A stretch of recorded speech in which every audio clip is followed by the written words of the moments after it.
প্রায় ৪,০০০ Facebook page থেকে ছড়িয়ে দেওয়া হলো একটি ফটোকার্ড। দাবি করা হয় ছাত্রদল নেতা আবিদুল ইসলাম নাকি বলেছেন প্রধানমন্ত্রী তারেক রহমান খামেনির চেয়েও সাহসী নেতা। সে পোস্টে ২০ ঘন্টায় ৬০,০০০ কমেন্ট, যার বেশিরভাগই সাইবার বুলিং। পরে যাচাই করে দেখা গেল দাবিটি একদমই মিথ্যা। আবিদুল ইসলাম এমন কোনো মন্তব্যই করেননি। এভাবেই গেল ৭ মাসে অন্তত ৭০০ অপতথ্যের শিকার হয়েছেন এই ছাত্রদল নেতা। দর্শক, অপতথ্যগুলো বিশ্বাসযোগ্য করতে জুড়ে দেওয়া হয় বিএনপির সিনিয়র নেতার নাম, এমনকি নিজের সংগঠন ছাত্রদলের শীর্ষ নেতাদের নামও। দর্শক, চলুন শুরুতে কয়েকটি ফ্যাক্ট চেক দেখে নেই। ফেসবুক পেজটির নাম ন্যাশনাল পলিটিক্স, যেখানে ছাত্রদল নেতা আবিদুল ইসলাম খানের একটি ছবিযুক্ত ফটোকার্ড বানিয়ে পোস্ট করা হয়। দাবি করা হয় আবিদ বলেছেন খামেনির চেয়েও প্রধানমন্ত্রী তারেক রহমান অধিক সাহসী নেতা। তথ্যসূত্র হিসেবে ইউটিউবের নাম উল্লেখ করা হয়। পরে ফ্যাক্ট চেক করে রিউমার স্ক্যানার টিম জানায় ছাত্রদল নেতা আবিদুল ইসলাম খান এমন মন্তব্য করেননি। কোনো রকম নির্ভরযোগ্য তথ্য প্রমাণ ছাড়াই আবিদুল ইসলাম খানের নামে এই ভুয়া মন্তব্যটি প্রচার করা হয়েছে। এর আগে ঢাবি কণ্ঠস্বর নামের ফেসবুক পেজ থেকে পোস্ট করা হয় আরেকটি ফটোকার্ড। সেখানে দাবি করা হয় নিজ সংগঠন ছাত্রদলের বিরুদ্ধেই নারী হেনস্থার অভিযোগ করেছেন আবিদুল ইসলাম। কোনো সূত্র উল্লেখ না করে এমন পোস্ট করা হয়। এরপর বিশ্লেষণ করে দেখা গেল দাবিটিও মিথ্যে। আবিদুল নিজেই ৭১কে নিশ্চিত করেন এমন মন্তব্য তিনি করেননি। এর পরের অপতথ্যটি আরও সংবেদনশীল। এখন টেলিভিশনের ডিজাইনে একটি ফটোকার্ড থেকে দাবি করা হয় প্রধানমন্ত্রীকে নিয়ে কুরুচিপূর্ণ মন্তব্য করেছেন ছাত্রদল নেতা আবিদুল ইসলাম খান। সেটাও শত শত শেয়ার হয়। পরে অনুসন্ধানে জানা যায় প্রধানমন্ত্রীকে জড়িয়ে ছাত্রদল নেতা আবিদুল ইসলাম খান কোনো আপত্তিকর মন্তব্য করেননি এবং এখন টিভিও এমন কোনো ফটোকার্ড প্রকাশ করেনি। বরং এখন টিভির ভিন্ন একটি ফটোকার্ড ডিজিটাল প্রযুক্তির সহায়তায় সম্পাদনা করে এই মিথ্যে ছড়ানো হয়েছে। এখানেই শেষ নয়। ডেইলি ডাকসু নামের একটি ফেসবুক পেজ থেকে আবিদুল ইসলামকে জড়িয়ে পোস্ট করা হয়েছে। দাবি করা হয় আবিদুল ইসলাম বলেছেন ছাত্রদলের কর্মীরা নারী হেনস্থা করেছে। তবে ফটোকার্ডটি যাচাই করে দেখা গেল এই দাবিটিও মিথ্যে। আবিদুল ইসলাম এমন কোনো মন্তব্য করেননি। কোনো তথ্য প্রমাণ ছাড়াই এই মিথ্যে পোস্ট করা হয়। দর্শক, এসব অপতথ্যগুলো বিশ্লেষণ বলছে গেল সেপ্টেম্বরে ডাকসু নির্বাচনের সময় থেকেই ছাত্রদল নেতা আবিদুল ইসলাম নজিরবিহীন অপতথ্যের শিকার হচ্ছেন। এই নেতাকে নিয়ে এ সময় জুড়ে প্রায় সব সোশ্যাল প্ল্যাটফর্মে ছড়িয়ে পড়া প্রত্যক্ষ ও পরোক্ষ অপতথ্যের সংখ্যা ৭ শতাধিক। সবচেয়ে বেশি অপতথ্য ছড়িয়েছে ফটোকার্ড কেন্দ্রিক। এই বাস্তবতায় একটি ভিডিও বার্তায় বিভ্রান্ত না হবার অনুরোধ জানিয়েছেন আবিদুল ইসলাম। আরাফাত ইসলাম, ৭১। দর্শক, আমরা কিছু ফ্যাক্ট চেক দেখে নিচ্ছিলাম এবং আমরা শুরুতেই যেমনটি জানিয়েছিলাম যে আজ আমাদের সাথে যুক্ত হবেন আবিদুল ইসলাম খান। আমরা তার সাথে আজকের আলোচনায় যুক্ত হচ্ছি। আবিদুল ইসলাম খান, আবিদ, আপনাকে স্বাগত জানাচ্ছি ৭১ টেলিভিশনে। স্বাগত আমাদের আজকের অনুষ্ঠানে এবং ধন্যবাদ যুক্ত হওয়ার জন্য। আমি আপনাকে ধন্যবাদ জানাচ্ছি এবং ৭১ টেলিভিশনকে কৃতজ্ঞতা জানাচ্ছি আমাকে আমন্ত্রণ করবার জন্য এবং এই বিষয়টা তুলে ধরবার জন্য। আবিদুল ইসলাম, আবিদ, আপনি তো দেখছিলেন ফ্যাক্ট চেকগুলো এবং ফ্যাক্ট চেকগুলো আমরাও যেমনটি দেখলাম যে বিভিন্ন গুজব আসলে আপনাকে নিয়ে, গুজবের কোনো কমতি নেই। এবং আমি দর্শকদেরকে যেমনটি জানাচ্ছিলাম যে ৭০০ অপতথ্য, সংখ্যার দিক থেকে আসলে প্রায় ১,০০০-এর কাছাকাছি। কি মনে হচ্ছে এত গুজব আসলে আপনাকে কেন্দ্র করে হচ্ছে, কারা করছে? আপনার মতামত কি? ডাকসু নির্বাচন যখন আমি মনোনয়ন পেয়েছি সংগঠন থেকে, তখন থেকেই সেটার সূচনা হয়েছে। দেখেন, আমরা যারা বিগত সময় রাজনীতিটা করেছি, ধরেন আমি ঢাকা বিশ্ববিদ্যালয়ের ১৫-১৬ ব্যাচ থেকে ২০১৬ সালে বিশ্ববিদ্যালয়ের ফার্স্ট ইয়ারে ছিলাম ২০১৬ সালে। তো সকল থেকে যখন রাজনীতিতে ইনভলভ হই এবং দীর্ঘ সময় এই রাজনীতি করে রাজপথে থেকে ফ্যাসিস্ট হাসিনাকে স্বৈরাচার শব্দে গোটা বাংলাদেশে প্রতিষ্ঠিত করে আমরা বিজয় নিয়ে ঘুরে ফিরেছি। এটা সামগ্রিক বিজয় ছিল, সকলের বিজয় ছিল। তো আমরা রাজপথ থেকে উঠে এসেছি। তো আমাদের হচ্ছে যে ১৬ সাল থেকে এখনো পর্যন্ত আমাদের রাজনৈতিক অনেক ঘটনা আছে, অনেক ঘটনার আমরা সাক্ষী, যেগুলো হচ্ছে যে আমরা নেতৃত্ব দিয়েছি রাজপথে থেকে। তো আমাদেরকে রাজনৈতিকভাবে মোকাবেলা করতে ব্যর্থ হয়ে একটা নির্দিষ্ট গোষ্ঠী জামায়াত শিবিরের যে পোর্শনটা ডাকসু নির্বাচন থেকে শুরু করে এখনো পর্যন্ত মিস ইনফরমেশন, ডিসইনফরমেশন আমার নামে এমন ভাবে ছড়িয়েছে। প্রাথমিকভাবে হচ্ছে আমি এগুলাকে অ্যাভয়েড করে চলেছি, কারণ আমার ব্যক্তিগত বিশ্বাস ছিল আমি যেটা বলি না এটা মানুষ কেন বিশ্বাস করবে। কিন্তু দিনকে দিন যখন আমি চুপ থাকতে থাকতে একটা সময় দেখলাম যে না, আমিও আপনি যেমন ফ্যাক্ট চেকিং করছেন ঠিক এমনই ভাবে আমি ক্রস চেক করেছি বিভিন্ন ইউনিভার্সিটি স্টুডেন্টদের সাথে, আসলে তোমরা বিশ্বাস করো কিনা। বলে যে আপনি তো কোনো কিছু বলছেন না, তার মানে তো এটা মনে হয় সত্য, আপনার নামে যেগুলো প্রচার হচ্ছে।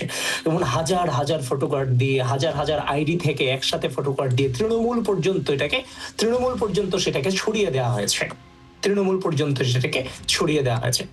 আমাকে শুনতে পাওয়া যাচ্ছে? জি জি জি আবিদুল ইসলাম, আমরা জি। শুনতে পাচ্ছি, আপনি বলুন। তৃণমূল পর্যন্ত সেটাকে ছড়িয়ে দেওয়া হয়েছে। তো রাজনৈতিক ভাবে আমাদেরকে মোকাবেলা করতে ব্যর্থ হয়েই এই হচ্ছে যে এই ধরনের নোংরামিতে নেমেছে, যেমন আমাদের ব্যক্তিত্বগুলোকে যেন কোনোভাবে যে কোনোভাবে মানুষের কাছে হালকা করে দেওয়া যায়। এই কারণেই হচ্ছে যে আমাদের নামে মিথ্যা যত প্রপাগান্ডা প্রয়োজন, অপতথ্য প্রয়োজন, এগুলা তারা করে গিয়েছে একের জি পর জি এক। আবিদুল ইসলাম আবিদ, এবং দলকে কেন্দ্র করে তো অবশ্যই বিভিন্ন ধরনের অপতথ্য ছড়ানো হচ্ছে, গুজব ছড়ানো হচ্ছে, এবং আবারও আমি এই কথাটাই বলতেছি, আপনাকে কেন্দ্র করে কেন জানি খুব বেশি গুজব আমরা দেখতে পাই। এবং আপনার কি মনে হয় যখন ডাকসু নির্বাচন করেছেন সেই সময় গুজবের ফলে ফলাফলের ক্ষেত্রে কি কোনো ধরনের এর প্রভাব পড়েছে? দেখেন, গুজব তো শুধুমাত্র আপনার যে গুজব যে শুধু গুজবের পেজগুলোতে সীমাবদ্ধ ছিল ব্যাপারটা কিন্তু তা না। আগে মেইন স্ট্রিম মিডিয়াতে পর্যন্ত কিন্তু বিভ্রান্ত করছে। ডাকসু নির্বাচনের দিন সকালে ম্যাক্সিমাম মেইন স্ট্রিম মিডিয়া কিন্তু প্রচার করেছে যে আবিদ ভোট কেন্দ্র দখলের জন্য ভোট কেন্দ্রে প্রবেশ করেছে, অথচ পরবর্তীতে মেইন স্ট্রিম মিডিয়াগুলো কিন্তু দুঃখ প্রকাশ করেছে। কিন্তু দুঃখ দিয়ে কি যে ক্ষতি হয়েছে সেটা কি পূরণীয়? সেটা কিন্তু পূরণীয় না। তো সুতরাং আমার বিরুদ্ধে যেটা লেগেছে, আমি তো বারবার একটা কথাই বলছি, আমাকে রাজনৈতিক ভাবে মোকাবেলা করতে ব্যর্থ হয়ে একদম তৃণমূল পর্যন্ত ছড়িয়ে দেওয়ার চেষ্টা করছে যে আমাকে বিভিন্ন ভাবে হচ্ছে যে মানে মানে যতভাবে আমার পার্সোনালিটিকে নষ্ট করা যায় আর কি। তো এখন যখন একসাথে যখন 100 পেজ থেকে যখন এটাকে ছাড়া হয় তখন সাধারণ মানুষরাও তো এর দ্বারা বিভ্রান্ত হতে বাধ্য হয়। কিন্তু জি। অথচ এগুলোর সাথে আমার বিন্দু পরিমাণ কোনো সম্পৃক্ততা ছিল না। আপনি আশ্চর্য হবেন, আমি হচ্ছে যে লাস্ট সময়টাতে আপনারা জেনেও থাকবেন যে বাংলাদেশ টাইমস নামক যাদের অফিস আছে, যারা অথেন্টিক মিডিয়া নিজেদেরকে দাবি করে, বাংলাদেশ টাইমস কিন্তু সরাসরি এই গুজবে পা বাড়িয়েছে। জি। আমি তাদেরকে ফোন করেছি, ওই সময় তারা এটা কিন্তু তারা সরায়নি। এরা বারবার বাংলাদেশ টাইমস এই কাজটা করছে, করার পরে কিন্তু এখন অন্য যে পেজগুলো আছে এগুলোর বিরুদ্ধে আমি ব্যবস্থা কিভাবে নিব, আমি কাউকে চিনি না। কিন্তু যখন বাংলাদেশ টাইমস এটা করলো তখন আমি হচ্ছে যে আপনার শাহবাগ থানায় কিন্তু জিডি করেছিলাম, কিন্তু জি। সেই জিডির কোনো রেজাল্ট কিন্তু আমি আজও পর্যন্ত পাইনি। জি। উল্টা যখন আমি জিডি করেছি সেখানে তারা দুঃখ প্রকাশ না করে আরো বেশি এগ্রেসিভ হয়ে গেল আমার এগেনস্টে। তারা হচ্ছে যে ডাকসু নির্বাচনের সময় আমার একটা ভয়েস রেকর্ড ছিল, তারা আমার নাম একটা ভুল তথ্য দিয়ে একটা সংবাদ পরিবেশন করে, তখন আমি তাদেরকে বিনয়ের সাথে অনুরোধ করছি যে প্লিজ আপনারা এটাকে সরায় দেন। ওই সময়ের যে রেকর্ডটা, সেই রেকর্ডটা হচ্ছে যে আমি জিডি করার পর তারা আবার নতুন ভাবে পরিচালনা করছে, মানুষকে বিভ্রান্ত করছে। আমি নাকি তাদের কাছে আবার অনুনয় বিনয় করছি কি নিয়ে, মানে এমন ভাবে আমাদের বিরুদ্ধে অপপ্রচার এবং অপতথ্য। বিশ্বের একদিকে হচ্ছে যে জামাত শিবিরের বট পেজগুলো, অন্যদিকে হচ্ছে যে আপনার বাংলাদেশ টাইমসের মতো এই মানে যাদের অথেন্টিসিটি আছে, জি। ওই সময়টা অনেক বেশি অসহায়ত্ব মানে লাগতো আর কি নিজের জি। কাছে। আসলে তার কাছে বলবো কোনো আইন আমি দেখতেছি না, কোনো প্রশাসন কোনো ব্যবস্থা নিচ্ছে না। এই যে আমি জিডির বা হচ্ছে যে অভিযোগ দিয়ে আসছি, জি। অভিযোগ দেওয়ার পরেও কিন্তু বিন্দু পরিমাণ কোনো ব্যবস্থা কিন্তু প্রশাসনের কাছ থেকে তৎকালীন সময় আমি কিন্তু দেখতে পাইনি। আবিদ, তো এই আমার বিষয়ে বিরুদ্ধে একটু আমি আসি। ডাকসু আপনি নির্বাচন যেমনটি ঢুকেই যাচ্ছে আর কি এরা। জি জি আপনি যেমনটি বললেন যে জিডি করেও আসলে কোনো প্রতিকার পাননি, এই বিষয়েই আপনার সাথে কথা বলবো, কিন্তু একটু বিরতির সময় হয়েছে। আমরা বিরতি থেকে ফিরে আবারও আপনার সাথে যুক্ত হচ্ছি। আব্দুল ইসলাম খান আবিদ, আমরা আলোচনায় ছিলাম এবং আপনি বলছিলেন যে আপনি ডাকসু নির্বাচনের সময় যে জিডি করেছিলেন কিন্তু প্রশাসন বা যারা আইনের লোক রয়েছে তাদের কাছ থেকে তেমন কোনো প্রতিকার পাননি। এই বিষয়ে একটু আমরা জানতে চাই যে আপনি পরবর্তীতে ইলেকশনের পরে এই বিষয়ে আর কোনো পদক্ষেপ নিয়েছেন কিনা, কারণ এই বিষয়টি তো অবশ্যই লক্ষণীয় এবং আমার কাছে মনে হয় যে অ্যালার্মিং একটি বিষয়। ময়না, আমি ডাকসু নির্বাচনের পরেই জিডিটা করেছিলাম, কিন্তু ডাকসু নির্বাচনের সময় এত ব্যস্ত ছিলাম, এত মিস ইনফরমেশন ডিসইনফরমেশন আমার নামে ছড়ানো হয়েছে, এবং কি জামায়াতে ইসলাম থেকে শুরু করে শিবিরের বড় বড় যত নেতা আছে তাদের মধ্যে মানে বিভিন্ন তাদের যে পেজ ছিল, তাদের বড় বড় পেজগুলো থেকেও এই ধরনের মিথ্যা প্রপাগান্ডা ছড়ানো হয়েছে। কিন্তু নির্বাচনের পরে, ডাকসু নির্বাচনের পরে আমি এগুলো মানে প্রথম দিকে তো এগুলো পাত্তা দিই নাই, পরে হচ্ছে যে দেখলাম যে এটা ধীরে ধীরে মহামারী আকার ধারণ করতেছে।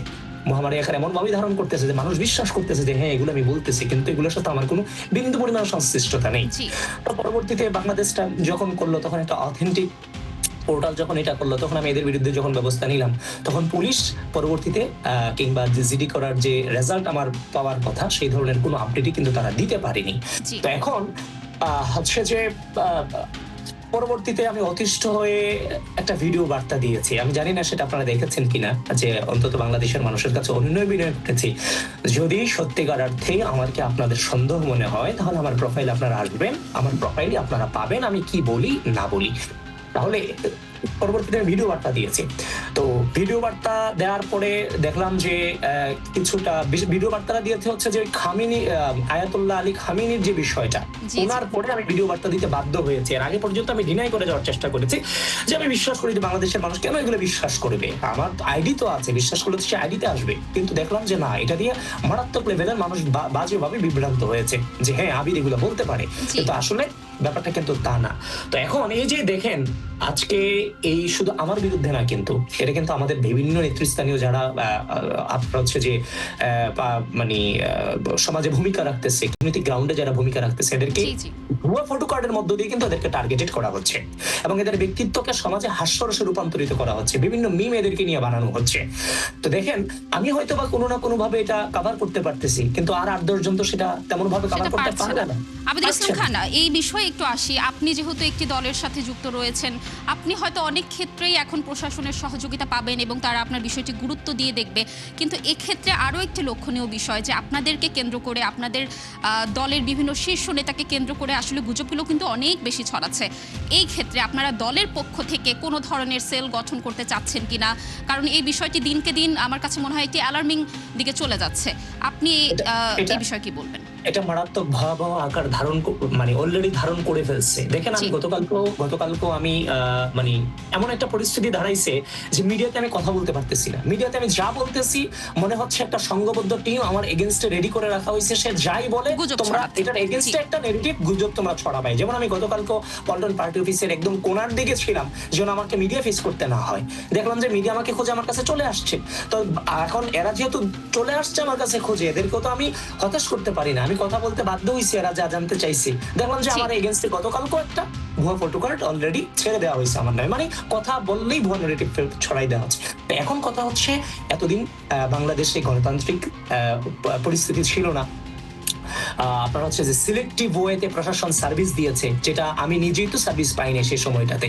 তো আমি মনে করি বর্তমান একটি গণতান্ত্রিক সরকার বিরাজমান আছে, শুধুমাত্র আমার দলের জন্য না, সকল ঘরনার নাগরিকদের নিরাপত্তার স্বার্থে কতগুলো ব্যবস্থা সরকারকে খুব দ্রুততার সাথে নেওয়া উচিত। বাংলাদেশের স্বাধীনতা সার্বভৌমত্ব রক্ষা করবার জন্য বাংলাদেশের স্থিতিশীলতা খুব গুরুত্বপূর্ণ। যেহেতু বাংলাদেশের ম্যাক্সিমাম মানুষ সামাজিক যোগাযোগ মাধ্যমের সাথে জড়িত এবং 24/7 এর ম্যাক্সিমাম সময়টাতে সামাজিক যোগাযোগ মাধ্যমে প্রভাবিত হয়ে তারা তাদের মতামত নির্ধারণ করে, সেক্ষেত্রে সরকারকে খুব দ্রুত এই প্ল্যাটফর্মটার দিকে নজর দেওয়া উচিত।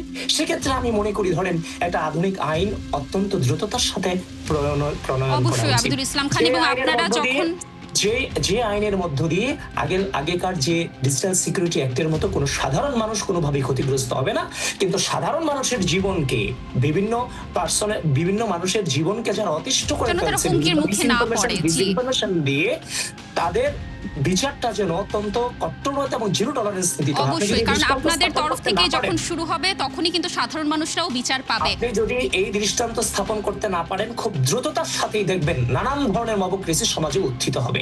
তারপর ধরেন তথ্য সম্প্রচার মন্ত্রণালয় যেটা আছে, ওটার আন্ডারে জাতীয় ফ্যাক্ট চেকিং প্ল্যাটফর্ম খুব দ্রুততার সাথে ক্রিয়েট করা উচিত। এটা শুধুমাত্র আমাদের জন্য না, কিন্তু গোটা বাংলাদেশের নাগরিকদের নিরাপত্তার জন্য এটাও করা যেতে পারে না, করতে হবে।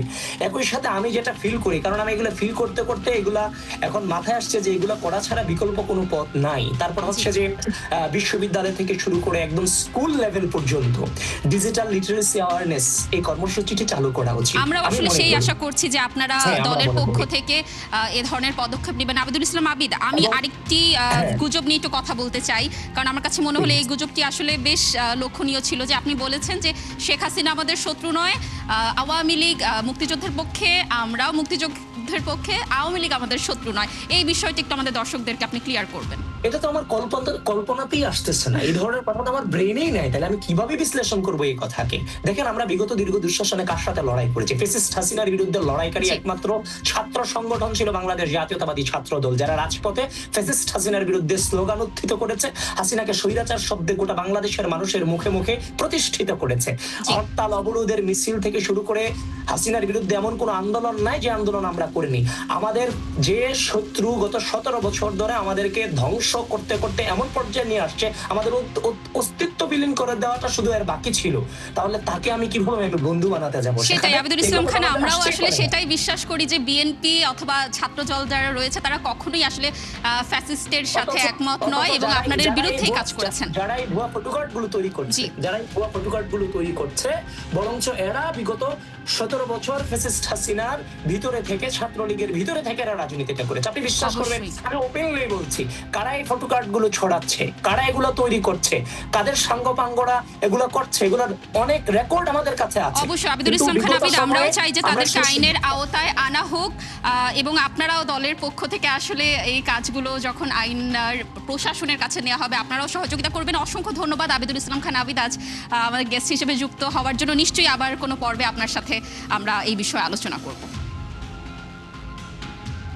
দর্শক, আপনারা দেখছিলেন আমরা যুক্ত ছিলাম আমাদের গেস্টের সাথে। আমাদের সাথে যুক্ত ছিলেন ছাত্রদলের যুগ্ম সাধারণ সম্পাদক আবিদুল ইসলাম খান।